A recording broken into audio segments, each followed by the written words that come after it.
लेकिन रविंद्र साहब, क्या ये विन विन सिचुएशन अब तक के आकलन से आप महसूस कर रहे हैं, या एक विनिंग शॉट था भारत की तरफ से लगा है, 50% सीधा 18% पर आया है? देखिए, जिंदगी में कोई भी अगर एग्रीमेंट होती है ना, तो दोनों को विन विन चाहिए होता है। वन, तो बिल्कुल। हमें ये विचार नहीं सोचना चाहिए कि जो डील हुई है केवल भारत की विन विन हुई है, अमेरिका की विन विन हुई है। एब्सोल्युटली। अभी जैसे सदाना साहब कह रहे थे, हमने ट्रेड पार्ट पे अपना न्यूक्लियर सेक्टर खोल दिया है। जी। हमने अपना इंश्योरेंस सेक्टर खोला है अंडर अमेरिकन प्रेशर। अमेरिका कह रहा था इंश्योरेंस सेक्टर में 100% एफडीआई चाहिए, हमने करा है। हम्म। पर वो चीजें हमने इसलिए करी क्योंकि हमें खुद जरूरत है। जैसे 91 में जब रिफॉर्म्स हुए थे, हमें खुद लगा था हमें जरूरत है। That's one. एक और बात हुई थी ब्रिक्स की। I would absolutely be very wrong.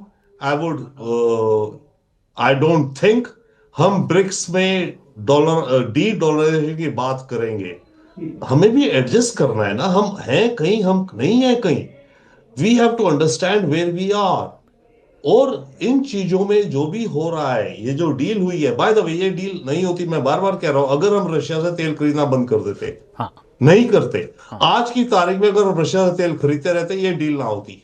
Period, simple common sense. Hmm. One. Second, yes, Trump और अमेरिका को भारत की मार्केट चाहिए, भारत एज अ पार्टनर चाहिए। ईयू इंडिया एफटीए हुआ, उसका भी मतलब है। तो ये सब चीजें हैं। बट हमें ये भी समझना है कि ये जो दुनिया मैट्रिक्स बन रहा है, हम्म। इसमें हर देश अपने खेल खेल रहा है, सबको गिव एंड टेक करना है, तो हम भी गिव एंड टेक कर रहे हैं। हम्म। तो हमें ये नहीं सोचना चाहिए, मेरे विचार से, ये show we it's a good deal. पर आपको एक बात बताए, जी। हाँ, ट्रंप के आने से पहले अमेरिका के अंदर इंपोर्ट टैरिफ 2.5% थी। हम्म। तो हमारे माल जो अमेरिका में जाता था उसमें केवल 2.5% ड्यूटी पड़ती थी। ट्रंप के आने के बाद इसने 10%, 15%, 20% सब देशों में करना शुरू करा। अब हम पे 18% आ गई है। तो 2.5% तो 18% हो गई है ना। हम्म। हमारे माल की कीमत बढ़ी है अमेरिका में, बट बिल्कुल। ये सब देशों के साथ हमारे साथ भी है। तो हम वो गेम खेल रहे हैं, and we have to understand और द ये जो रियलिटी। जिस गेम की बात आप कर रहे हैं रविंदर साहब, ये जो दो तस्वीरें हमारे दर्शकों तक न्यूज 18 इंडिया के जरिए पहुंच रही है, शायद ये भी इसे डिस्क्राइब कर पा रही होंगी कि 27 जनवरी को मदर ऑफ ऑल डील, और पूरी दुनिया ने देखा, पूरी दुनिया की निगाह थी इस पर, कैसे यूरोप ने भारत के साथ उस डील को किया, और बहुत फायदेमंद इसे माना गया यूरोप के लिए, भारत के लिए। अब आज एक बड़ी अनाउंसमेंट आखिरकार ट्रंप ने कर दी, ट्रेड डील की बात कह दी, और जो टैरिफ था 50%, अब वो 18% होगा। क्या ये मैं एक बड़ा असर इस पहली वाली डील का भी हो सकता है? नहीं, जी, आप अगर कुछ मैं कहना चाह रहे कहूं हैं इसमें? सच्चाई, and we should be honest about, हमें देखो अपने देश की रियलिटी समझनी चाहिए। हम्म। ईयू इंडिया का जो एफटी हुआ बहुत अच्छा था। बिल्कुल। बट उसका कोई मायने नहीं फर्क पड़ता अगर हम रशिया से तेल खरीदना कम ना करते। हम्म। आज की तारीख में जो अमेरिका इंडिया की जो डील की जो बात हो रही है, केवल और केवल इस कारण हो रही है हम्म। क्योंकि हमने रशिया से तेल खरीदना जीरो कर दिया। और हमने जीरो क्यों करा है? हम्म। अपने इंटरेस्ट से, एंड यस, अमेरिकन उनके एडवाइस से भी। बट हमें कोई लॉजिक नहीं देता। अभी जनरल सिवाच कह रहे थे और आप भी पूछ रहे थे कि यूक्रेन पीस का तो इसका डायरेक्ट लिंक है।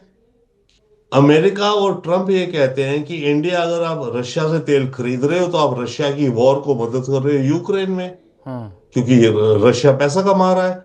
अब हम रशिया से तेल खरीदना कम कर दिया, जीरो कर दिया, तो हम्म। ऑब्वियसली हमने रशिया का जो एग्रेशन अगेंस्ट यूक्रेन को कम कर दिया। हम्म। तो ये लॉजिकल चीज है ना, मल्टीपल चीजें चल रही हैं। हम्म। सो आई मीन वी शुड, हम हमें बहुत खुश एंड सो ठीक। Great. I think India has gone with duck diplomacy, जिसे कहते हैं डक हम्म। डिप्लोमेसी, ऊपर से शांत, पर्दे के पीछे पानी के नीचे जितने पैर फैलाते रहो, करते रहो, काम करते रहो। हम्म। बट हमें यह भी रियलाइज करना है कि हम किस वजन की पावर है दुनिया में। हम्म। अमेरिका $30 ट्रिलियन की इकोनॉमी है, चाइना 20 ट्रिलियन की है, यूरोपियन यूनियन 20 ट्रिलियन की, हम 4 ट्रिलियन के, 4.5 के हैं। हम्म। हमारे पास कोई लीवरेज नहीं है। बट हम अगर स्मार्टली गेम खेलें, हमें अपना रास्ता आगे लेकिन इस बढ़ाना बात का है। एहसास अमेरिका को भी है कि ये उभरती हुई इकोनॉमी है और जो रफ्तार है, जो पादान भारत चढ़ रहा है, ये भविष्य में संबंधों को बेहतर रखा करके ही अमेरिका के लिए फायदेमंद हो सकता है। हमारे सहयोगी शैलेंद्र वांगू भी जुड़ गए। शैलेंद्र, ऑलमोस्ट वो जिस तस्वीर की बात आप कर रहे थे वो अब तो पूरी तरह से क्लियर हो गई है। 25+25 टोटल 50 घट करके 18% पर आ गई है। अब तो ये पूरी दुनिया में ये संदेश पहुंच चुका है कि अमेरिका की ओर से क्या कह दिया गया है। कुछ और ताजा अपडेट जो अब इस एनालिसिस के साथ और जाहिर की जा सकती है। देखिए, अभी तक जो हम देख पा रहे थे, जो स्टेटमेंट प्रधानमंत्री मोदी का आया था, उस पर कहीं पे ट्रेड डील का जिक्र नहीं था। लेकिन अब से कुछ देर पहले ही हमने देखा कि जो हमारे राजदूत अमेरिका में वाशिंगटन डीसी में हैं, विनय क्वात्रा, उनकी तरफ से एक स्टेटमेंट सामने आता है जहां पर उन्होंने कहा है कि ट्रेड डील दोनों देशों ने अनाउंस की है। उसके बाद हमारे केंद्रीय मंत्री भी इसको लेकर ट्वीट करते हैं जहां पर वो कहते हैं ट्रेड डील हुई है। तो कहीं ना कहीं अब ये फाइनली कहा जा सकता है कि भारत और अमेरिका के बीच में ट्रेड डील पर सहमति बन चुकी है। एक बड़ी राहत मिली है भारत के प्रोडक्ट्स को लेकर, और उसमें इतना ही नहीं बल्कि पूरे इस रीजन में सबसे कम अगर कहीं टैरिफ है तो वो भारत के ऊपर है। यानी कि कहीं ना कहीं भारत की इकोनॉमी को और भारतीय प्रोडक्ट्स को अब अमेरिका में सही दामों पर बिकने के लिए एक प्लेटफॉर्म मिलेगा। जाहिर तौर पर ट्रंप ने कुछ एडिशनल बातें भी की हैं, लेकिन उसका क्या रिलेवेंस रहता है ये देखने वाली बात होगी। लेकिन सही बात यह है कि जो पिछले एक साल से जो बातचीत चल रही थी वो कहीं ना कहीं नतीजे पर पहुंची है। लेकिन अब ट्रेड डील कब साइन होती है, उसका इंप्लीमेंटेशन कब तक होता है, ये एक लंबा प्रोसेस है कि साइन होने के बाद भी करीब करीब जो लीगल स्क्रबिंग होती है इसमें करीब करीब साल लग जाता है। तो अब देखना होगा कि कितनी जल्दी ये इंप्लीमेंट हो पाता है। हालांकि दोनों देशों के बीच में जो एक लगातार जो बातचीत चल रही थी उसमें कुछ उतार चढ़ाव भी आए, दबाव बनाने की कोशिश भी की गई, लेकिन आखिरकार वो अब भारत की शर्तों को मानते हुए माना जा रहा है कि ट्रेड डील मुकम्मल हुई। और ये क्लैरिटी अब बिल्कुल आ चुकी है, क्योंकि गृह मंत्री ने भी और पीयूष गोयल की तरफ से भी ये बात जाहिर कर दी गई है कि डील हुई है और एमएसएमई के लिए फायदेमंद है, किसानों के लिए फायदेमंद है। समीर चौगांकर साहब, जिस तरीके की बात आ रही थी, एक बहुत अहम बात थी जो भारत की ओर से बार बार रखी जा रही थी कि भारतीय किसानों का अहित हम नहीं बर्दाश्त कर सकेंगे, किसी के भी दबाव में आकर के हम भारतीय किसानों का नुकसान नहीं कर सकते। क्या आखिरकार बीच का कोई रास्ता निकल गया है? क्योंकि इस बात का जिक्र अब गोयल साहब के भी ट्वीट में हुआ है कि इससे अब फायदा किसानों को होगा। क्या आप इसमें बीच की लाइन देख पा रहे हैं? निश्चित रूप से मुझे लगता है कि जिस तरीके से प्रधानमंत्री मोदी ने कहा था कि भाई देश भारत कृषि प्रधान देश है और मैं किसी भी स्थिति में हमारे किसानों को नुकसान नहीं होने दूंगा, तो ये देखने वाली बात है कि किन प्रोडक्ट पर मुझे लगता है कि उनको परमिशन दी गई होगी अमेरिका को एग्रीकल्चर के क्षेत्र में। और 18% पर अगर ट्रंप आए हैं इतने दिनों के बाद, तो ट्रंप ने भी कुछ तो लिया ही होगा भारत से, जो उधर इतना बड़ा दिल देके 18% पर लेकर आए। तो मुझे लगता है कि जो फाइनल डील जब होगी तब मुझे लगता है कि जब सामने आएगा कि किस किस कहाँ कहाँ पर हमें मतलब विन विन सिचुएशन रही, तो कहाँ थोड़ा सा भारत को कॉम्प्रोमाइज करना पड़ा, कहाँ अमेरिका को कॉम्प्रोमाइज करना पड़ा, और कहाँ थोड़ा भारत ने अमेरिका को थोड़ी ज्यादा स्पेस दी, मुझे डील की जब पूरी डिटेल आएगी तब पता पड़ेगा। लेकिन फिलहाल मुझे लगता है कि बहुत अच्छी डील है। और अमेरिका जो ये कह रहा था कि भाई भारत और रूस से तेल खरीदता है इसलिए भारत पर 25% का हमने रेसिप्रोकल टैक्स लगाया था, तो अमेरिका को यह भी सोचना चाहिए कि यूरोप के देश भी तो एनर्जी रशिया से खरीदते, क्या भारत अकेला खरीद रहा था क्या? बाकी देश भी खरीद रहे थे। और ऐसा होगा नहीं कि भारत पूरी तरीके से कंप्लीट रशिया से ऑयल खरीदना बंद कर देगा। रूस भारत का एक पुराना सहयोगी रहा है, डिफेंस में भारत की निर्भरता रूस के ऊपर बहुत है। आज जितने बड़े डिफेंस की डील भारत ने पहले रूस से की थी, उसका मेंटेनेंस, उसके पार्ट सारा रूस के साथ ही होता है। तो मुझे लग रहा है कि भारत रूस को नहीं छोड़ेगा, रूस के साथ तेल लेना जारी रहेगा। कितना कम करता है, किस फेज में कम करता है, मुझे लगता है ये आने वाले दिनों में साफ होगा। लेकिन फिलहाल जो डील हुई है, मुझे लगता है ये बहुत बेहतर डील हुई है। जिस तरीके से पीयूष गोयल ने इस मामले में ट्वीट करके जानकारी, केंद्रीय गृह मंत्री अमित शाह जी का बयान आ गया है, प्रधानमंत्री मोदी ने इस बात में कह दिया, तो ये तय है कि अब 18% पे फाइनल हो गया है। अब इसके जो 18% के बाद जो अब आने वाला है कि भाई किस क्षेत्रों में क्या क्या होगा, क्या भारत पे कितना टैक्स लगेगा, क्या अमेरिका की चीजें भारत में बेची जाएंगी, ये सारी चीजें मुझे लगता है जब सामने आएंगी, इसमें कुछ वक्त लगेगा, उसके बाद हमें पूरी पिक्चर क्लियर होगी। फिलहाल लेकिन एक बहुत बड़ी उपलब्धि है भारत सरकार की कि अमेरिका के लगातार दबाव के बाद भी भारत ने एक 18% का टैरिफ, जो शायद शैलेंद्र वांगू ने जिस तरीके से बहुत अच्छी तरीके से बताया था कि सारे देशों में कहाँ कहाँ कितना टैक्स लगता है, और सबसे कम भारत पर लग रहा है 18%।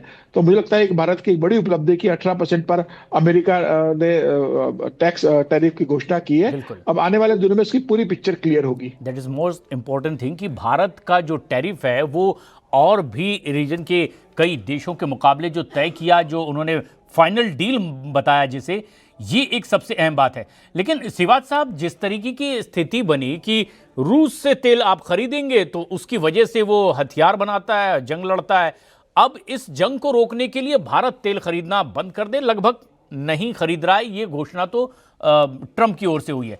लेकिन जो भारत रूस के संबंध है, फिर क्या उसमें कोई फर्क आप देख रहे हैं इस तरह की डील से? और देखो प्रशांत, तीन चार चीजें। एक तो ये सच है कि भारत अकेला देश नहीं था जो कि रूस से ऑयल खरीदा था। सबसे ज्यादा खरीदा था चीन, और उसके बाद यूरोपियन यूनियन 40% ऑयल 33% गैस वहां से लेता गया। अभी कम किया है, टर्की भी ले रहा था, जापान भी ले रहा था। तो फिर आप कहेंगे भारत पे ही उसने 50% क्यों लगाया? उसने चीन पे भी लगाया था, मगर चीन के पास लीवरेज है, वो क्रिटिकल मिनरल्स हैं उसके पास, और उसने एक्सपोर्ट करने क्रिटिकल मिनरल्स अमेरिका को बंद कर दिए, तो अमेरिका घुटनों पे आ गया, तो उसने उसका टैरिफ कम कर दिया। हमारे पास कोई लीवरेज नहीं था, तो हम टारगेट हो गए, हमारे ऊपर 50% टैरिफ लगाया, और अब जो 50% टैरिफ कम हो करके 18%, हमने ऑयल तो कम किया होगा, इसमें कोई शक नहीं। क्या जीरो किया है? मुझे लगता नहीं, जीरो तो नहीं किया होगा, पर काफी कम किया होगा। इससे क्या फर्क पड़ेगा? देखो, मुझे ये भी सच्चाई है कि रूस को दो चीजें रूस एक्सपोर्ट करता है, एक तो हथियार करता है और एक गैस और एनर्जी। अगर उसकी इकोनॉमी चलानी है उसको, तो उसको, और अभी तक उसकी इकोनॉमी डिगमगाई नहीं है क्योंकि रूबल भी अभी तक स्टेबल रहा है, तो उसको दोनों चीजें देनी पड़ेंगी। एनर्जी भी इसको एक्सपोर्ट करना पड़ेगा और आर्मामेंट भी देने पड़ेंगे, क्योंकि ये एक्सपोर्ट, इसके दो चीजें मेन होती। तो मुझे लगता है कि भारत ने तो कम किया, कि चीन ने कम नहीं किया। यूरोपियन यूनियन अभी भी लेगा, टर्की भी अभी ले रहा है, तो कुछ तो फर्क पड़ेगा। क्योंकि ये सच्चाई है कि लड़ाई के दौरान रूस की इकोनॉमी वैसी की वैसी जैसे पहले थी। हर किसी ने यह सोचा था रूस लंबा लड़ नहीं पाएगा, क्योंकि रूस की इकोनॉमी गिड़गिड़ाएगी और उसकी डिपेंडेंस चीन पे होगी, मगर शायद ऐसा हुआ नहीं, और यही मुझे लगता है कि कैलकुलस में काफी गलती होगी। अब बात आती है कि ये अमेरिका ने जो टैरिफ लगाया था, इसकी वजह क्यों, क्या चाहता था डोनाल्ड ट्रंप? देखो, अमेरिका की जो इकोनॉमी 31 ट्रिलियन डॉलर की है, और उसका डेट है 37 ट्रिलियन डॉलर, तो 6 ट्रिलियन डॉलर तो वैसे ज्यादा है। तो उसको ये करने के लिए टैरिफ बढ़ाए सब जगह, तो वो जो पैसा इकट्ठा होगा वो तो कंज्यूमर देंगे। कंज्यूमर कौन है? अमेरिकन है। तो इसका मतलब ये है कि वहां पर इन्फ्लेशन बढ़ा, और इन्फ्लेशन से वहां मारा मारी।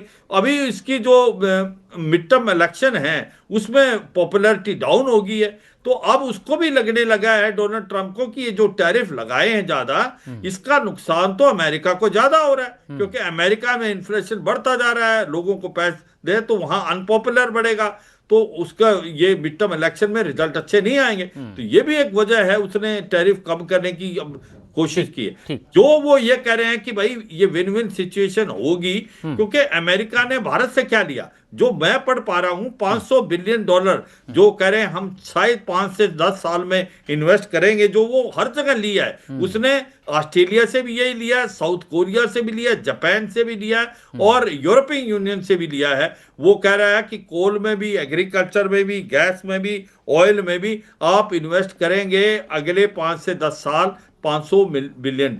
तो क्योंकि उसको भी अपनी डोमेस्टिक कॉन्स्टिट्यूंसी को दिखाना है कि अगर हमने डील भारत से की है तो उसको, अमेरिका को क्या फायदा हुआ है। तो ये तो सच्चाई है, कोई भी डील चल नहीं पाएगी जब तक दोनों तरफ फायदा नहीं है। और मुझे लगता है कि भारत ने दो काम तो अच्छे किए होंगे, एग्रीकल्चर और डेयरी प्रोडक्ट्स, जहां पर हमारा कमजोरी है, हमारे किसान कमजोर हैं, वो हमने शायद नहीं खोले होंगे, ये हम अभी भी सक्सेसफुल रहे होंगे। मगर हमने जो सिविल न्यूक्लियर डील में जो लायबिलिटी फैक्टर था, उसको हमने पहले पार्लियामेंट में ले जाए, तो धीरे धीरे हमने भी जो चीजें अमेरिका को चाहिए थी वो दी हैं, क्योंकि आप कोई डील नहीं कर सकते। और इसीलिए भी शायद ये यहां तक आकर मुमकिन हुआ, और शायद इसीलिए भी कुछ वक्त इसमें लगा, जो बात बार बार कही जा रही थी। But Vijay ji, what about relationship?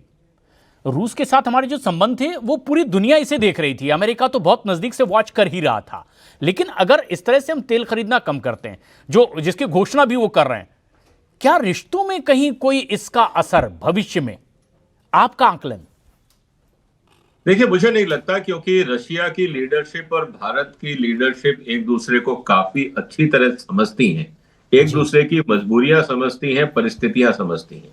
तो मेरे हिसाब से जो मैं ये कह रहा हूं कि जो भी ट्रेड डील हुई होगी, इसका बैकडोर चैनल से रशिया को बता दिया गया होगा, उनके कंसेंट ले लिए होंगे कि बिल्कुल। हम करना पड़ेगा, इसके ये नुकसान फायदे हो रहे हैं, हमारे लिए ये चैलेंजेस हैं। और लगता है, जैसा मैंने आपको कहा, कि मुझे लगता है कि अगले महीने 2 महीने में यूक्रेन पे कोई ना कोई समझौता होगा। और जैसे ही ट्रंप, क्योंकि ट्रंप भी चाहते हैं रशिया के साथ अच्छे संबंध, इस समय जैसे ही वो समझौता होगा, पहली घोषणा वो करेंगे कि साहब जो रशिया पे सैंक्शन है वो हटें। और जैसे ही वो सैंक्शन हटते हैं, करेक्ट। तो भारत दोबारा सौदा वहां कर सकता है। तो मुझे लगता है कि इसका मतलब जिस तरह से डेवलपमेंट हुआ है, ट्रंप के ऊपर दबाव है, और जो डेवलप यूरोपियन यूनियन में हुआ है ग्रीनलैंड के बाद, अब यूक्रेन का सिग्निफिकेंस ट्रंप के लिए खत्म हो गया। और इसीलिए अब वो चाहते हैं कि रशिया से संबंध नॉर्मल हो, नहीं तो उनका इन्फ्लेशन, ट्रेड डेफिसिट बढ़ता जाएगा और यहां तक कि घाटा बढ़ेगा, क्योंकि समुद्री बेड़ा अगर आज बैठा है ईरान के बाजू में, तो